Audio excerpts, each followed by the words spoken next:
Sir वैसे तो sir मुझे आपसे 4 क्वेश्चंस पूछने हैं। हम्म। सर पहला सवाल मेरा ये है आपसे कि सर अगर किसी इंसान पर, सर स्पेशली किसी लड़की पर, सर उसके पूरी फैमिली की रिस्पॉन्सिबिलिटी हो, तो सर कैसे वो अपने खुद के फ्यूचर पे फोकस करे? जब रिस्पॉन्सिबिलिटी आती है हमारे ऊपर तो हम पहले से स्ट्रांग ही होते हैं। जैसे हमें कई बार लगता है कि यार ये रिस्पॉन्सिबिलिटी आ गई है, हमारे लिए अच्छी नहीं है, लेकिन सोचो अगर आपके ऊपर कोई रिस्पॉन्सिबिलिटी नहीं होती तो क्या आप इतना अचीव कर पाते जितना अभी तक आपने अचीव किया अपनी लाइफ में? बिल्कुल सर। तो आप ये समझिए कि जब रिस्पॉन्सिबिलिटी हमारे ऊपर आती है तो क्या होता है, हम अपनी लिमिट्स को पुश करते हैं। हम ऐसा कुछ करते हैं जो हम नॉर्मल सर्कमस्टांसिस में शायद नहीं करते। शायद आप मोबाइल पे बैठ करके कहीं टाइम पास कर रहे होते, आज आप एक अपने बेस पर आप एक काम कर रहे हैं, खुद को ही नहीं सिर्फ अपनी फैमिली को भी सपोर्ट कर रहे हैं। ये याद रखना है कि रिस्पॉन्सिबिलिटी बुरी नहीं होती है, रिस्पॉन्सिबिलिटी अच्छी होती है। और यंग एज में आ जाए तो बहुत ही बढ़िया है। वो कई बार हमको लगता है कि नहीं हमारे लिए बुरी है, बट एक्चुअल में अच्छी होती है लॉन्ग टर्म में। और बताइए आपका अगला क्वेश्चन क्या है? What is the next question? हाँ सर, मेरा दूसरा क्वेश्चन ये है आपसे कि सर कर्ज लेकर के शादी करना सर क्या सही है, जैसा कि सर इंडिया में होता चला आ रहा है? बिल्कुल गलत है, बिल्कुल नहीं करना चाहिए। ये सही हो कैसे सकता है? ये तो बेवकूफ़ी है।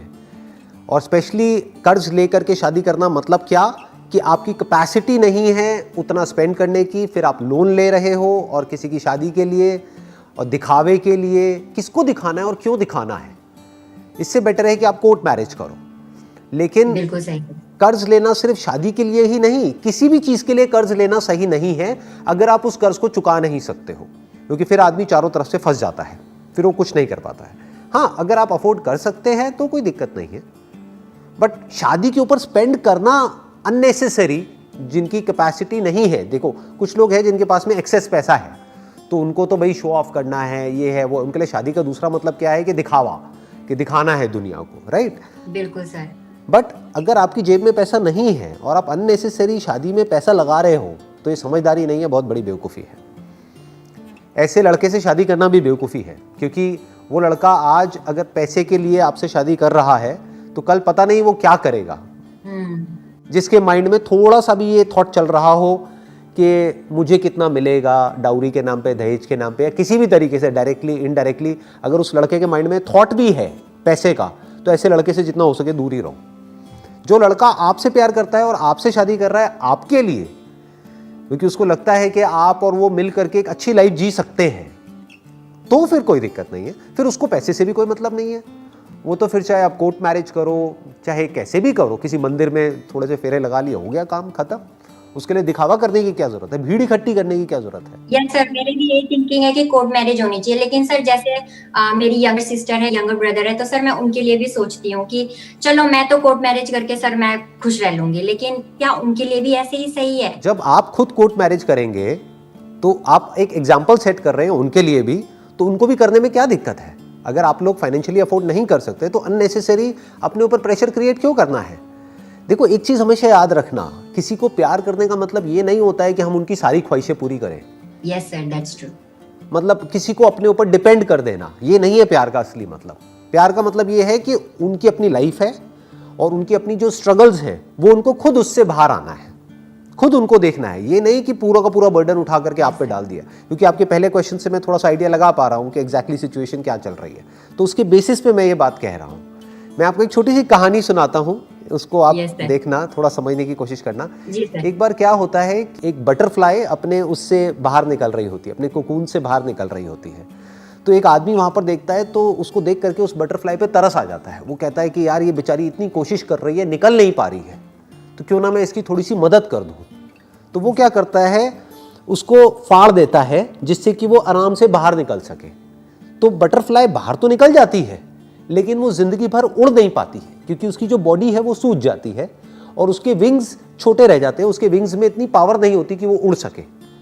तो बेसिकली क्या होता है कि वो जो बटरफ्लाई स्ट्रगल कर रही थी, वो उसकी अपनी स्ट्रगल थी।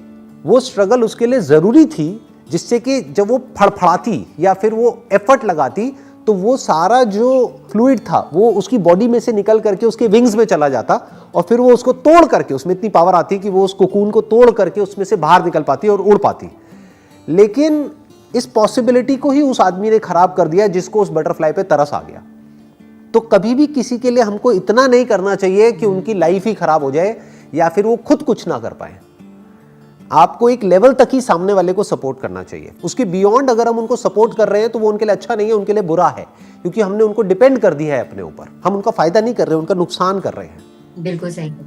जैसे हमने स्ट्रगल करी है, जैसे आपने स्ट्रगल करी है, वैसे ही आपके भाई बहनों को भी स्ट्रगल करनी ही पड़ेगी अगर उनको लाइफ में कुछ अचीव करना है। तो ये उनको क्लियर होना चाहिए।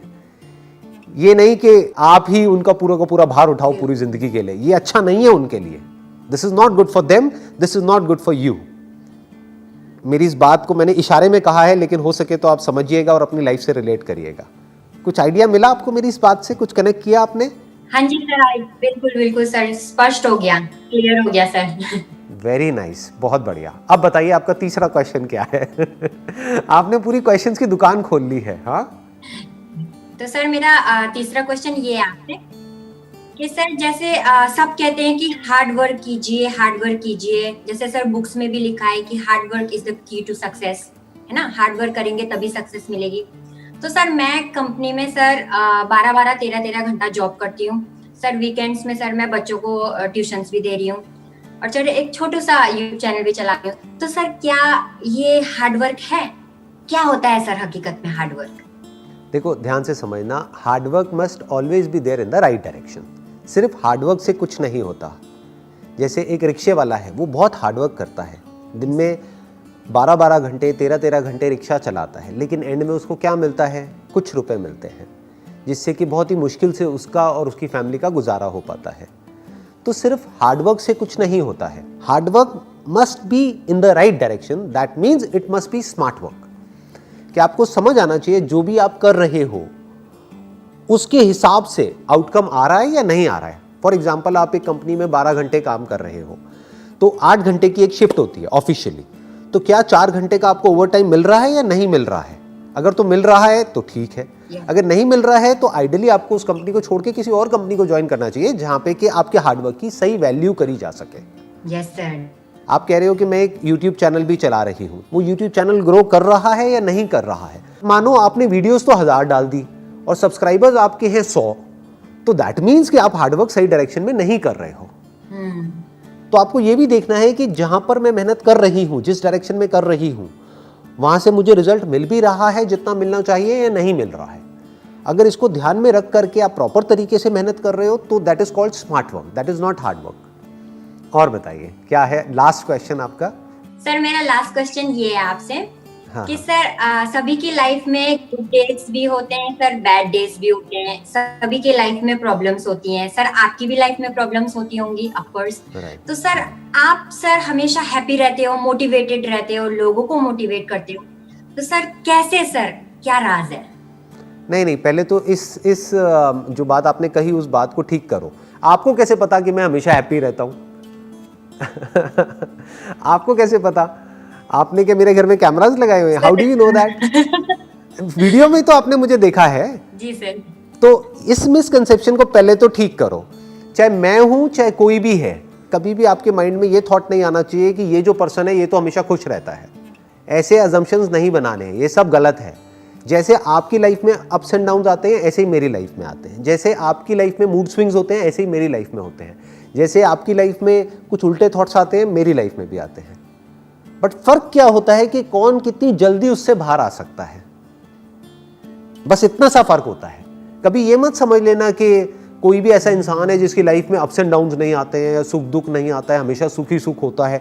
वो झूठ होता है, वो झूठा है वो इंसान, अगर वो कोई ऐसा कह रहा है आपको। तो आप इस बात को ध्यान से समझना, जो बात मैं कह रहा हूं कि जैसी आपकी लाइफ है एग्जैक्ट वैसी ही मेरी लाइफ है।